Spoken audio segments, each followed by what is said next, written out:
Okay, I'm really excited to have Eric Lofholm here today with us on the Coach's Chronicle. Eric, welcome. It's great to have you here.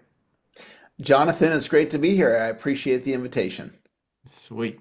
All right, well, let's dive right in. I'm sure that the readers and the viewers will want to get into your story and learn more about you and all of your successes.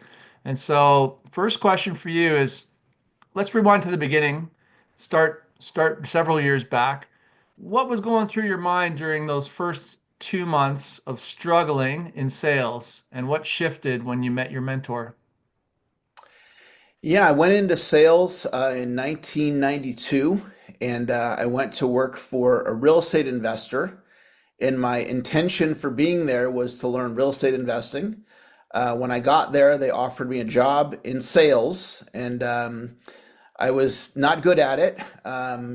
I was very filled with fear because I didn't know how to sell. I had literally quit my job at McDonald's to go work for Dante Prano, my first mentor. And I was the bottom producer for an entire year.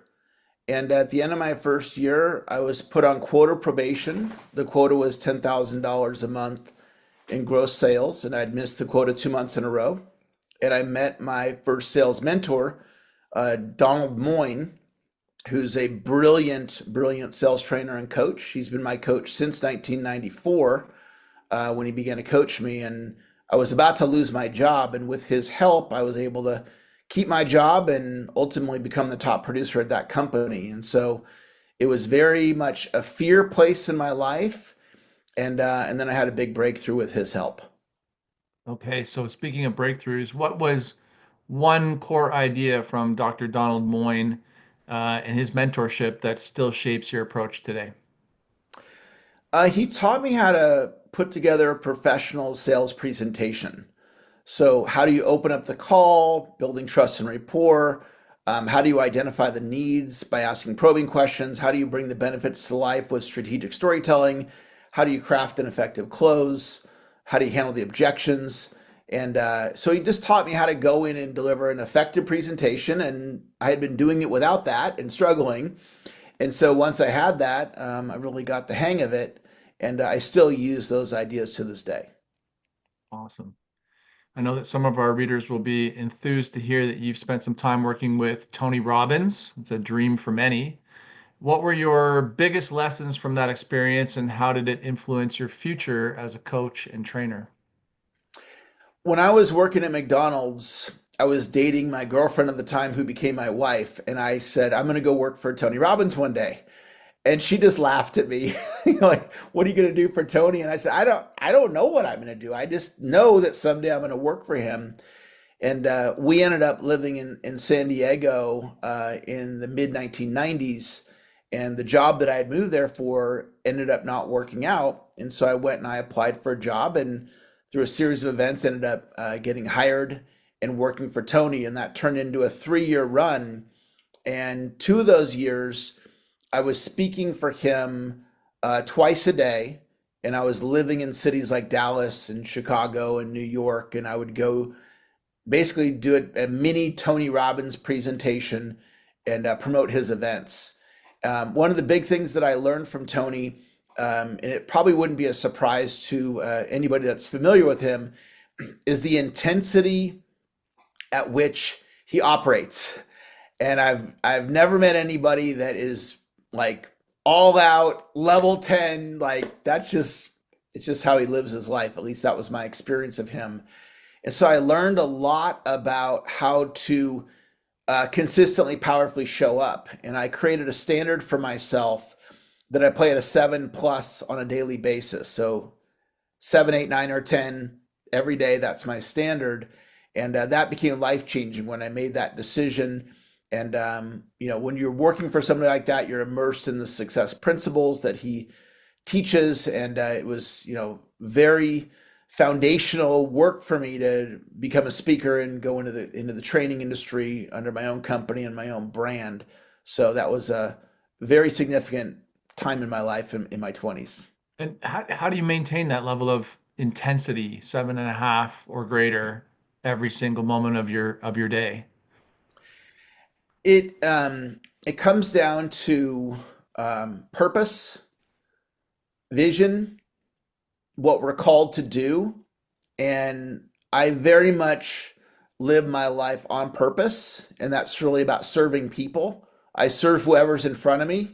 So, like right now, I'm serving you and our audience that's reading or listening. And then when our meeting's done, then I'll have my next meeting and I'll be serving that person. And so, um, I thought, maybe I'll reach a place out. Well, I've been going at this pace now for a couple decades. Um, I've never burned out. Maybe that'll happen. I don't know, but it hasn't happened so far. And so I'm just very much tapped into what I'm called to do. Make a difference in the lives of others, and that's been my secret, if you will. You just touched on this, but I'd love for you to go deeper. You've made over 100,000 cold calls, trained Yep. over 10,000 salespeople, written 18 books. What drives your consistency after all these years? I One of the things, and we might talk a little bit at some point in our interview today about Steve Hardison. And one of the things that I've gotten present to from working with Steve and learning from him is declarations. And we live into what we're declaring. And a lot of people will declare things like, I'm inconsistent or I'm a procrastinator. And they don't realize my experience of what I learned from Steve in my life is that that's driving the bus on our behavior. And so I'm I am consistent. I am massive action. As a declaration, it's how I show up. I am that I play 7+ every day, and I'm committed to doing this work until age 110.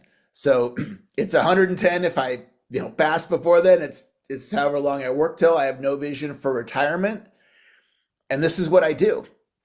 And so I think there's a lot of power in looking out into the future, 5 years, 10 years, 20 years. In my case, I've looked out to the year 2080, which is the year I turn 110. It doesn't cost anything to look out into the future. I think most people have never thought about that before. When I worked for Tony Robbins, Tony talked about that he thinks in decades, and that really resonated with me.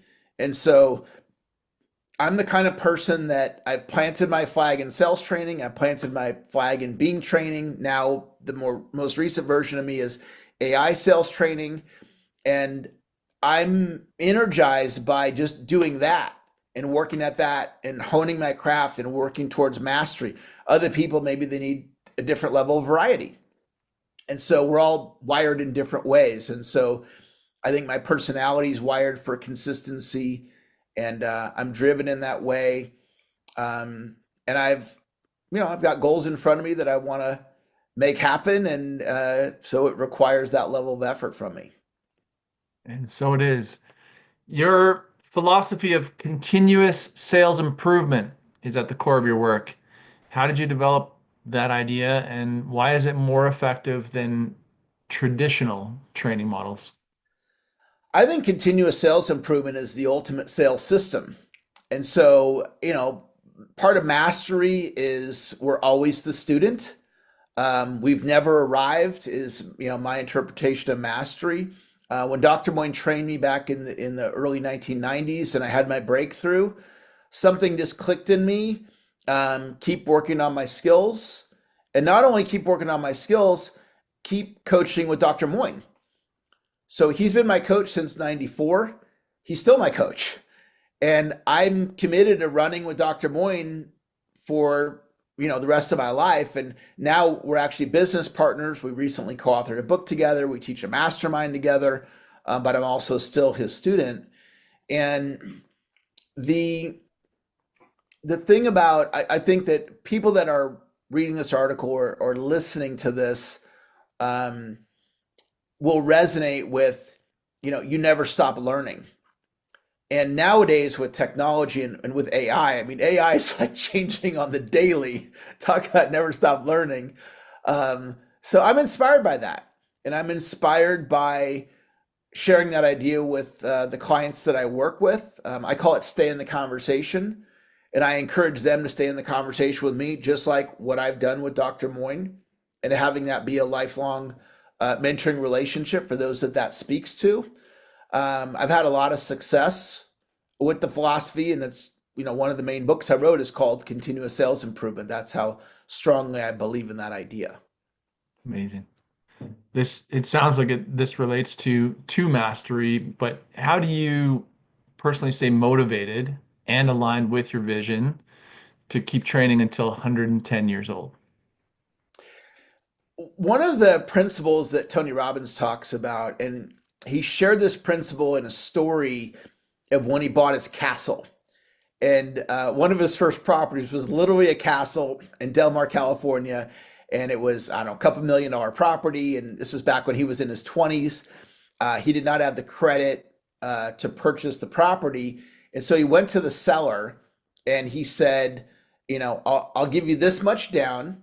It's going to be owner financing. So we're not doing a credit check. It's not bank money. You're going to carry the note, and I'm going to pay you, I don't know the number, $100,000 a quarter.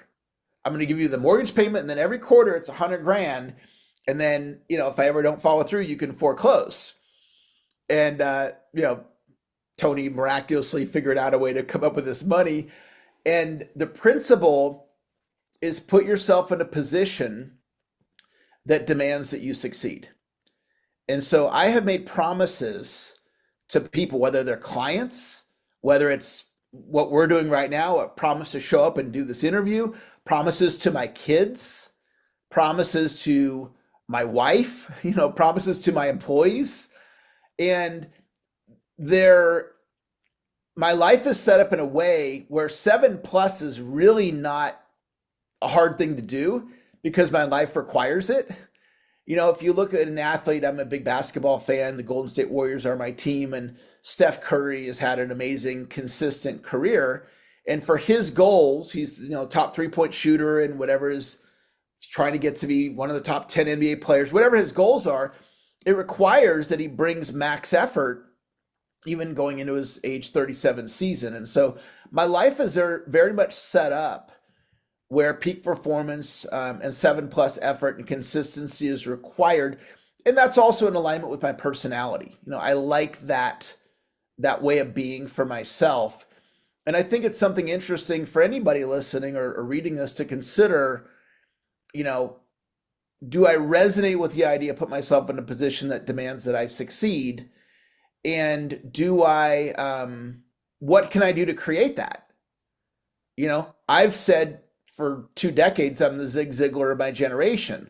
Well, when you make a bold statement like that, Zig's as big as shoes as there are. So I have to show up in a certain way, being a powerful global leader based on what I'm declaring, and that's what I choose. And so I think for me, it's a powerful way of being, and it's something worth considering for anybody who's unmotivated and maybe they're going through the motions in their career. What could they do to make a commitment to really require their peak performance? Love that.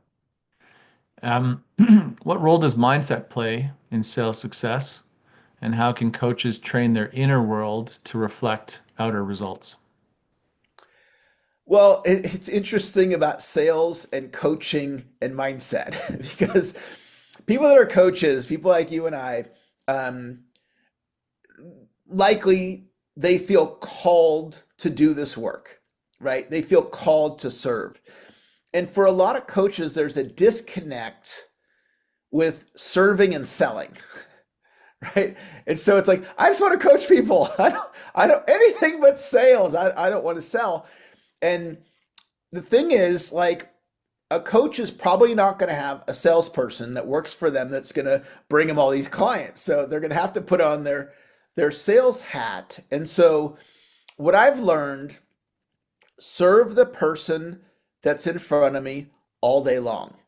And when I'm selling, I'm still wearing my service hat. And my service hat of selling is it's my time to explain to this other person the benefits of my coaching. And I'm serving them by explaining the benefits so they can make a decision if it's, the right fit for them or not. And so what I teach is selling equals service. Um, if a coach thinks in a common mindset, and I know this because I've asked this of thousands of people all over the world, what do you think of when you think of a salesperson? And the most common answers are negative: arm twisting, high pressure, manipulation, etc. So we are in control of our thoughts, and I'm the only person that can change my thoughts. So if somebody's listening to this right now or reading this and they're going, yeah, I'm uncomfortable with selling, that thought is going to be a hurdle. It's kind of like wearing a weight vest, walking around the planet with a weight vest, right? It's going to be a hurdle for them to achieve their destiny, their potential as a coach. And so if they continue to declare, I'm uncomfortable selling, I'm uncomfortable asking for the order, I don't like sales, I just want to coach anything but sales. Thought is the precursor to action. So the way I would coach that person is I would help them reframe the thinking about selling and consider selling equals service. And then they've got to embrace it. I can't make somebody make selling equals service. If they do that, it's going to unlock things for them. It's kind of like you want to get to the 20th floor in a hotel. Some hotels, you need the magic key that, you swipe it to get up to the 20th floor. If you don't have it, you don't get up there. Well, I'm suggesting that sales resistance might keep you stuck on the 6th floor of your career. And embracing sales might be the key to unlock, a person listening to this, watching this right now, becoming one of the greatest coaches on the planet.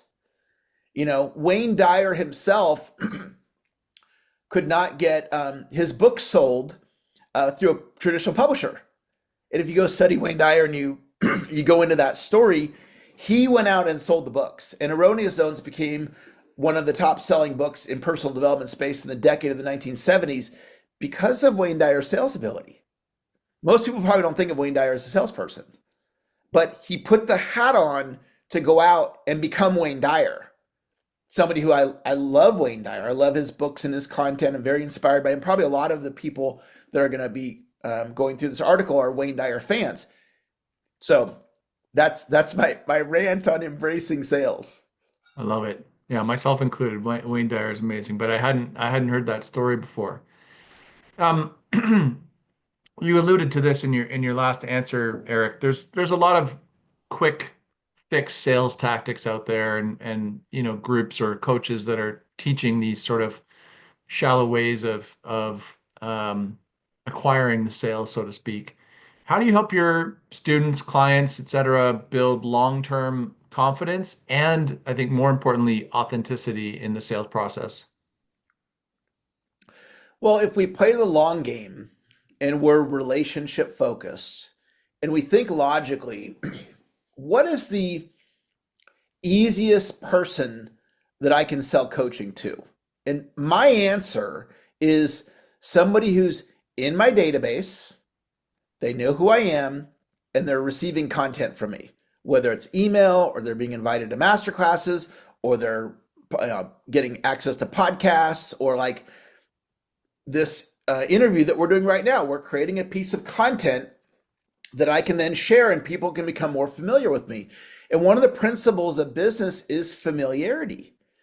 So if we, forget the short game for a second and these, tactics of, creating a short-term result and building a relationship with people. I started building my email list in 2002. So I've had it for a couple decades, and there are people that have been on there, in some cases for 20 years. So I'm playing the long game. I have a vision to 110, right? This is what I'm creating. I'm honing my craft. I'm working towards mastery in my speaking skills, coaching skills, writing skills, being, the best business person that I can be. And I mean, talk about attraction, right? When whatever type of coach somebody is that's listening to this right now, if you're working towards mastery and that's how you show up, it's like, that's who I want to coach with. We in the pre-interview, we talked about Ankush, And I've personally coached with Ankush. And it's like, why have I hired Ankush on more than one occasion? And I'll probably continue to learn from him for the rest of my life. Why am I drawn to him? Because he works at his craft. He works towards mastery. Like, I want to learn from that person, right? Because that's part of my mastery journey, And so we all can be that. The other day, I had a coach ask me if I would promote them to my database, and shortly thereafter, they said, "And I'm not sure if I'm going to stay in coaching or not." Just like, how can I promote you? You're obviously not committed, but it didn't register in their mind like, oh, my commitment is part of the process. I don't have to say I'm committed.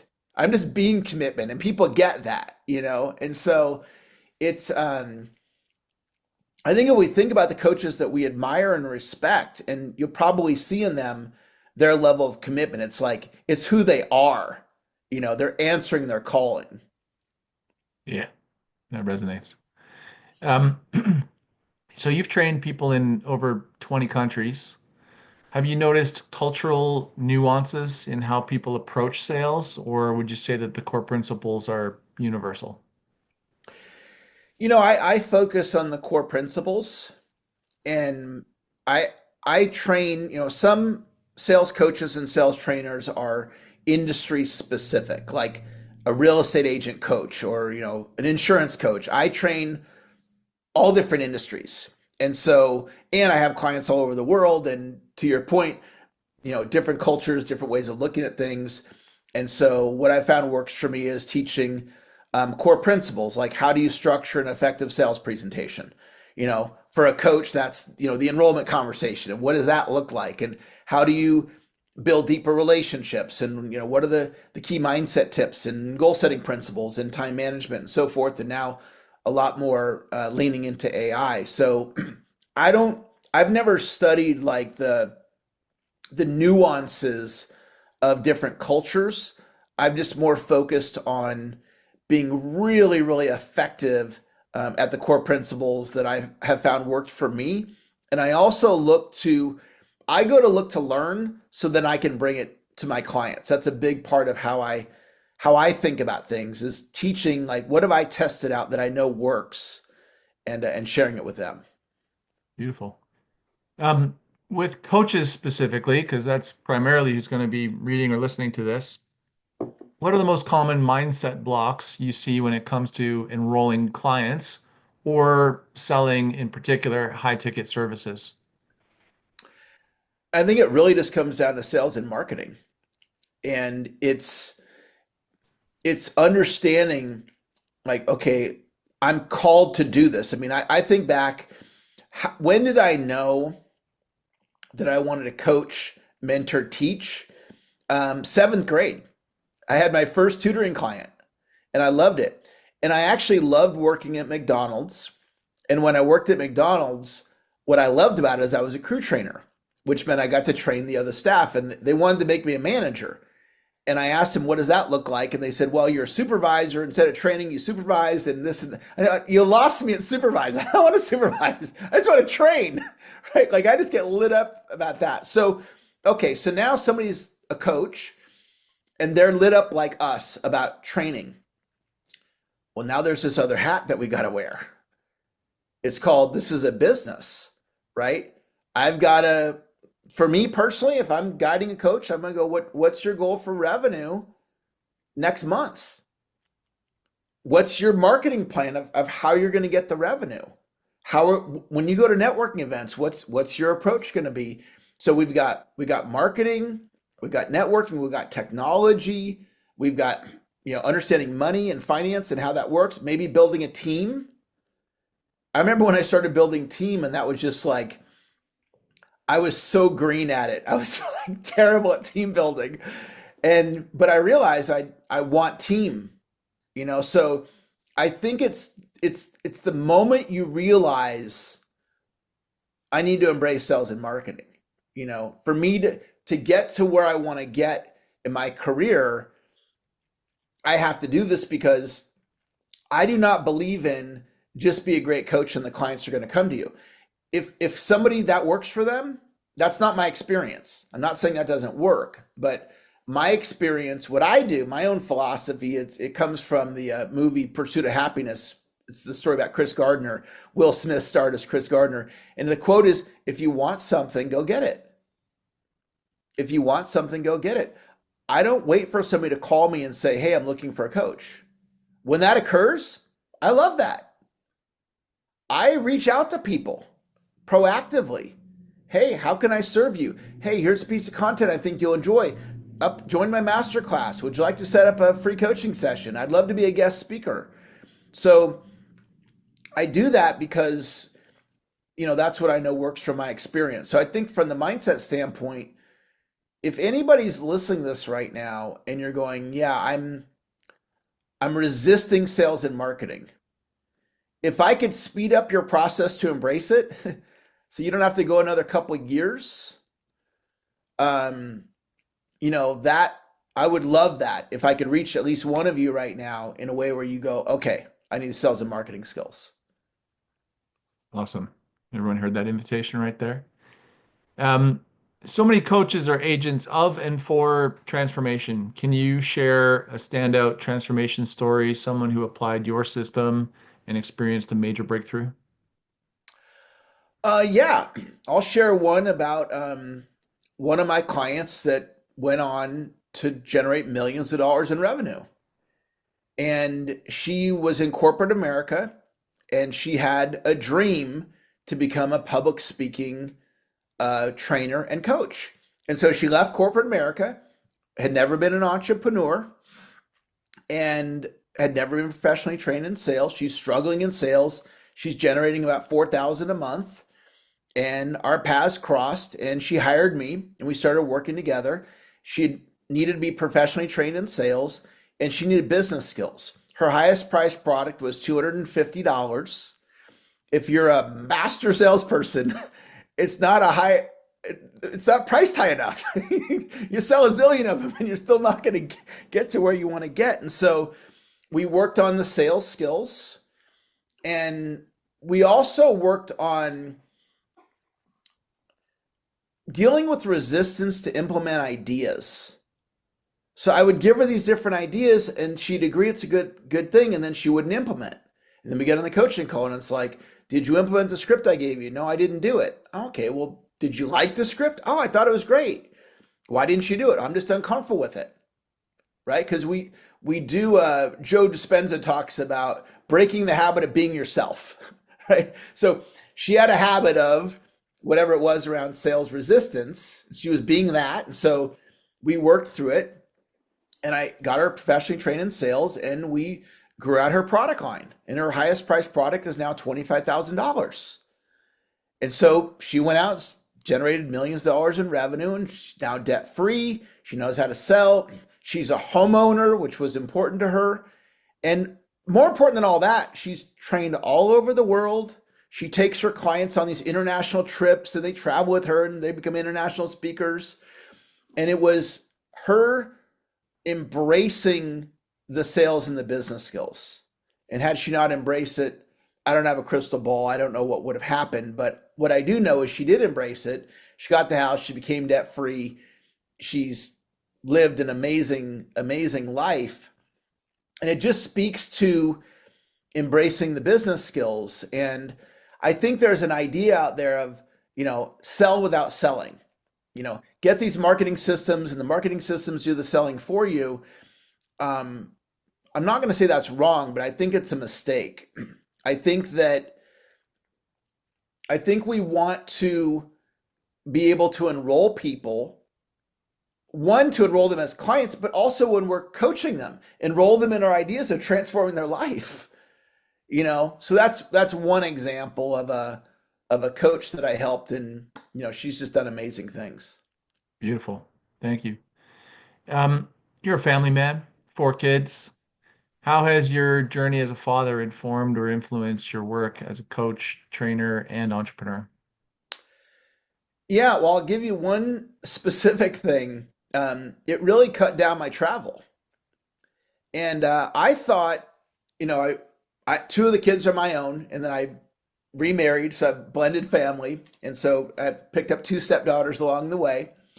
And I thought when I was a younger father, my kids were going to really need me when they were younger, and they, whatever, they needed rides around and they needed the fatherly advice. Not that that ever changes, but what I what I found was when my kids were teenagers, they needed my presence in the home. And so I rarely traveled more than one night. So I would do an overnight, fly somewhere, do an overnight. I wouldn't like go to Florida for a week, and then come back a week later because something told me you just need to physically be in the home and have your presence there. My kids are the second most important people in my life. My wife is number one, and my kids are number two. My family's far more important to me than my career. As much as I love what I do, if I had to choose between my family and my career, I would take my family all day. They're a much, much higher priority, although I love what I do and I don't have to choose. Um, so, I just, now all my kids are out of the house. So I have different opportunities as far as traveling now. And my wife loves to travel with me and so forth. So it's different now. But, you know, when they were younger, they were, I'm sure it's true with any father that, cares about their kids, that their life is going to be really revolving around the needs of their kids. And that was true for me too. What does a balanced life look like now that you're leading this high impact career? I don't really think in terms of balance. Um, I don't have a lot of interests. I love my work. I love what I do. I don't have any desire to go play golf. And I think we're all wired differently. Some people, like I would not do well on the show Jeopardy because I don't know a lot about a lot of things. I know a lot about like this little narrow sliver. and and so my life right now, it really revolves around my work, my faith, my wife. The kids, I'm still interact with them, but they're all out of the home. Um, but I don't have a lot of interests. I really just love the work that I do, and I don't strive for balance. If somebody's listening to this right now and they're like, "Oh my gosh, Eric, I can't believe that. I'm all about balance." I go, "That's awesome." Some people look at coaching as like a lifestyle business. Like they want to work maybe 10, 20 hours a week, and that's coaching creates the freedom to do that. And if that's you, awesome, right? I'm doing 50 to 60 hours a week. I love doing it. I don't ever tell anybody do it my way. It's just what I get enjoyment from. I get a lot of confidence from my work, and I get, validation from clients when they're having successes. And so, um, yeah, I'm not the guy that somebody goes to for coaching on balance. And I don't drive my clients like intense like that, but I'm just locked in on people come to me because they want to increase their sales results. They want to, grow their business, have greater impact, make more money, and then they work whatever schedule they want. But I don't really do the balance thing. Great. Let's dive into the what your focus is then. Um, what do most people get wrong about sales, and how do you reframe it for them? I think that what people get wrong about it is they don't view it as a way of communicating. And so, selling, communicating, influencing, you know, I can go into my Starbucks and by knowing the name of the people there, Jalen and Max, for example, Christina, by knowing their names, they're far more likely to do something nice for me.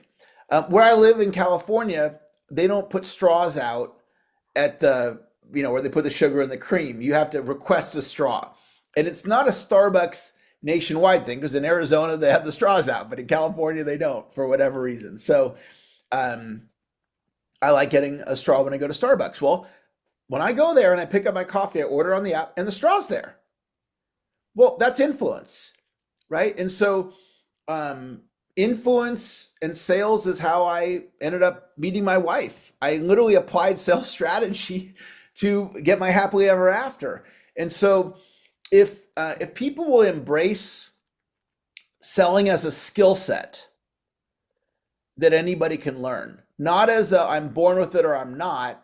I mean, some people are born more persuasive than others, but I believe I can teach anybody the principles of selling. They can apply them and be more successful in their business. And so knowing that it's a learned skill and knowing that it's a valuable skill, whether you're influencing somebody to follow you on social media, subscribe to your YouTube channel, join your email list, open your email, register for your Zoom link, request the coaching session with you and enroll in coaching, all of that falls under the category of sales. And I just love sharing that with people in a way where it's not salesy, it's serving, it's caring about people, it's loving on people, but it's using principles that motivate action. What I'm hearing in that, Eric, is that it's not void of a workload. It's not like there's not hard work involved, but you're simplifying the process for people. Yeah, when I started in sales, I was the bottom producer. Donald Moyne comes along and he goes, do it like this. And then I did it like this, and I went from 10,000 to like very quickly 51,000 in a month. And then 7 months later, I go to 160,000 in a month. And the way I went from 10,000 to 160,000 that quickly, it was sales principles, but then it was I learned how to sell from the front of the room. So now I'm selling one to many, which is a wonderful skill that coaches can learn, selling on Zoom or front of the room speaking, and that's a whole another conversation. But learning how do you enroll from the front of the room, I will commonly ask people for their email address from a business strategy. I'm putting the emails into my database so I can build relationship. And there's times I've gone and spoken and other speakers there and they're not collecting email addresses. That's a specific business principle that it's easy to implement, makes a big difference. And so I love sharing things like that to get people to go, oh, that's how you make it inviting for people to give you an email address. Oh, that's what you do when you have the email address. Oh, that's what you strategically do to build relationships so people want to hire you to coach them and really understand how do you go from a lead, somebody who just met you, to an enrollment conversation. It's a process that mirrors a romantic relationship.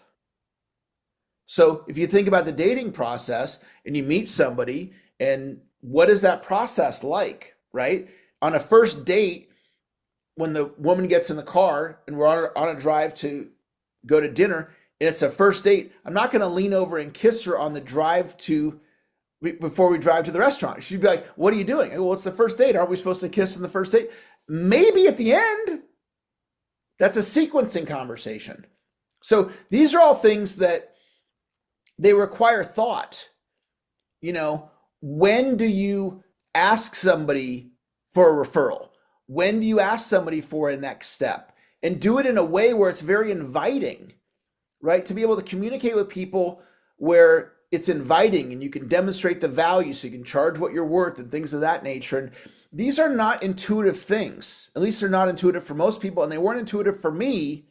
But wouldn't it be nice if somebody's listening to this right now and they're like, I want to make an extra $5,000 a month as a coach, and I'm not doing it and I'm uncomfortable with sales. Wouldn't it be nice if they could see possibility for themselves and understand how this is going to work when they go to a networking event and know, okay, I get it. And unlocking that for somebody is, I'll just share one other quick story. I had a client recently that hired me. He's making under $5,000 a month as a coach. And when we had a discovery call, his business model did not allow him to grow past that. And I'm like, we got to look at your pricing structure. And so now he's making way more than $5,000 a month. And I've shown him a path of how to get to $1 million a year.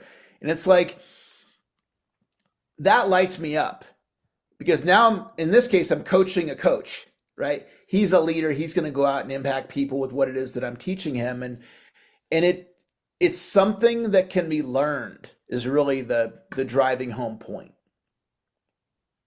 You mentioned the transformation with the woman from corporate America, and specifically a little bit about following a script. And you talk a lot about scripting. How can a well-crafted sales script create freedom instead of sounding robotic or forced for a coach? Yeah, scripting is fascinating because if you ask people, what do you think of a script? They're going to say, in most cases, canned, rehearsed, mechanical, inauthentic. Eric, it's just not me.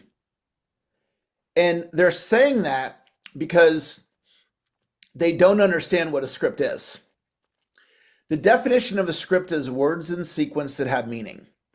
And what that means is if you're talking and making sense, you're using a script. So, a script to be a script, it doesn't have to be written in advance. It doesn't have to be memorized. It doesn't have to be, you don't have to have given any thought to it. Right now, I'm talking and making sense based on the definition of a script. This is a script. So everybody is using a script all the time. The question is, how effective or persuasive is your script? And there are all these principles of influence that you can layer into the presentation to make it more persuasive. And so once somebody realizes, okay, winging it is still a script. So if you don't want to prepare your presentation and you want to wing it and you're winging it to avoid a script, it didn't work because it's still a script. So once that lands with somebody, they go, okay, there's no reason for me to resist using a script. And it doesn't mean it needs to be memorized, but I wouldn't want somebody to go into a presentation without a plan. Selling is a very intentional style of communication. So we go in with a plan to get a desired outcome. And so the bottom line, I mean, we could spend 2 days talking about scripting. The bottom line is you want to, from my viewpoint, prepare in advance, go in with a plan. 100% you want to know how you're going to ask for the order. When you get to the end, are you going to say the maximum number of clients I work with at any one time is 10, and then here's the fee and here's how it works. Then the close is, would you like to be one of the 10 clients that I work with? Or are you ready to get started? Or we can do month to month, or if you pay this in advance, we'll give you a month for free. What would work best for you? There's a variety of ways to ask. I'm going to go in with a plan. And I found that to be very, very successful. I've done millions and millions of dollars in revenue, and this has worked. And it's not the only way to do it. But if anybody listening right now would be willing to take a look at the idea of scripting, just to be open to it, I think they would be blown away at how much more effective this can make them. Yeah, what I'm hearing in there is giving people choice, and that's something we cover a lot in coaching conversations, and it sounds like it's transferable to the sales call as well. I think what people are going to find, coaches are going to find, there's parallels between coaching and selling.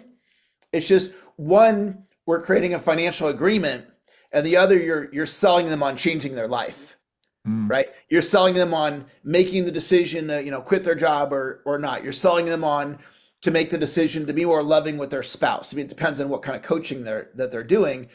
So it's realizing, oh, I'm already doing this as a coach, but it's this thing over here called asking for the money. And so I just need to learn, what is this skill set? How do you do it? And not be like this. Because Mm. as long as the coach is declaring, I don't like selling, I'm uncomfortable selling, they're essentially saying to the universe, I don't like to sell, I'm uncomfortable selling, please bring that in my reality. So now they start looking for evidence of that reality. And it's not going to get you to your highest performance. And coaches teach clients mindset. So if you're a relationship coach, you're teaching, about shifting mindsets. Or if you're in helping somebody lose weight, right? You're probably teaching them to change their mindset. Well, there's a mindset to selling, and it can be shifted in a powerful way to really unlock these levels of success. Amazing.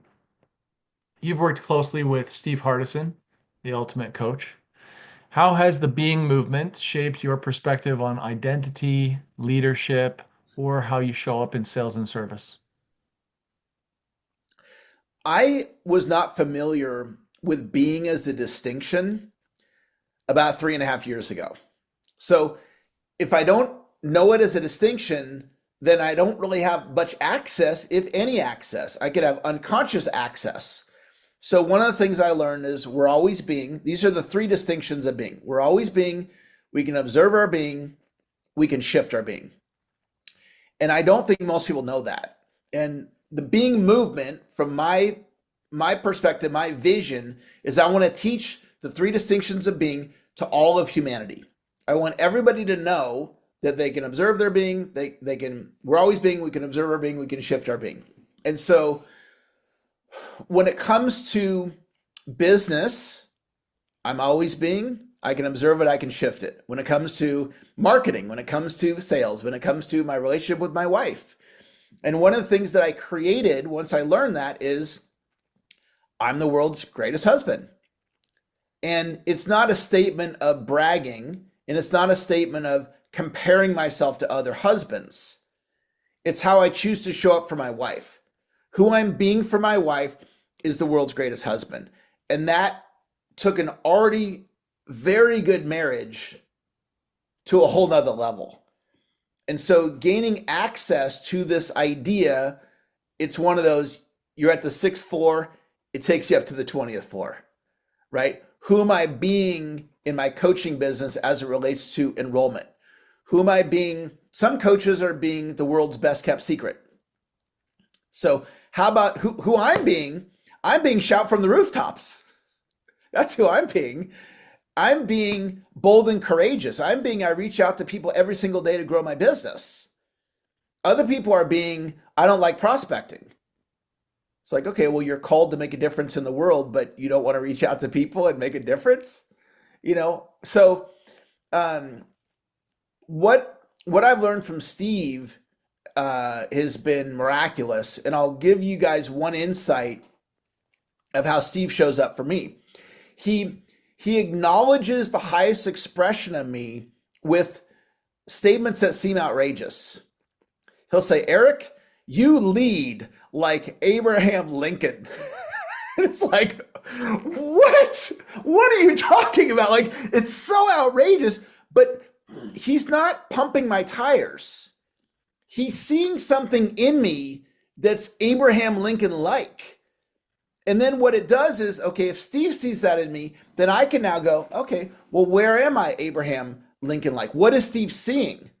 And it creates a different possibility for me to aspire to a different level of leadership.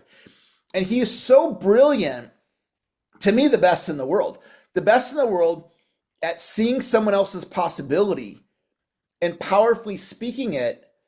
And it is so attractive. So for all of you coaches, if you will powerfully speak possibility into your clients, see what they're capable of, and communicate to that to them, see them in a way maybe nobody's ever seen them before. Wow, that is powerful. And I've learned so much about the being movement, and that could be, a multi-day conversation, but it's very profound, and I'm grateful to be a part of it. Beautiful, inspiring. You've accomplished so much already, Eric. When you think about legacy, what do you most hope people say about your work when they reflect on your impact? I'm not really that connected to legacy. My son asked me the other day, what's the succession plan, Dad? I said, I don't know. When I die and whatever, somebody will take it over or they won't. I don't know. But I'm not really thinking like past my lifetime. And I've really accomplished what I want in terms of, I feel respected in the type of coaching that I do from, my peers. I feel like they see the quality of my work. And so I don't really feel like, oh, I'm not there yet in the eyes of other people. I've written a number of these books and I've done the speeches, and not that there's not more to do, but I don't really have like milestones career wise. I just want to get up every day for as long as I'm here and go and serve who's in front of me.